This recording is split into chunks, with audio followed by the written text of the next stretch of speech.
Hello and welcome. This is Muddassir Afraz from civiltechnologyforyou.com, and today in this session we will see next primitive. So I will go here in modeling panel and I will click here in this drop down arrow and you can see next one is cone. So I will select this one and now you can see it is asking about specify center point of base. Okay, and I will just click here for center point, and now it is asking about the radius same as cylinder. Okay, so I will just give a radius of, for example, 30 unit. I will hit enter. Now it is asking about what height. Okay, now I will just give height here.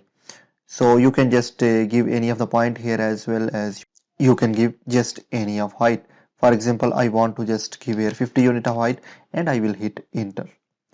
Now again I will just activate this one from here and I will go here. Let's see next option. So I will click here and right click. Then you can see same options 3P, 2P, TTR and elliptical. So first I will just click here for 3 point and I will give first point, then second point and then third point as same as cylinder. Then I will just give this height. Okay, again I will just activate this one. I will right click here. This is as same as cylinder and I will just activate 2 point. I will give first point, second point and third point as height. Again I will activate this one from here, and before activating it I will just give, because there are tangent options, so I will just activate line command from here. Okay, and I will just give first point, first line, second line. Okay, now again I will activate from here, right click and I will go in TTR option. I will click here and I will give first tangent, second tangent and then radius of 30 unit. I will hit enter.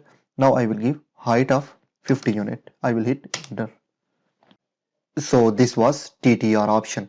Again what I will do, I will just go here to activate this one and we will just check elliptical option. Right click, I will go into elliptical option, and what I will do, I will just give first major axis. Okay, this one, and then I have to give what radius. Okay, so minor radius is here, so I will give this one and then I will give height.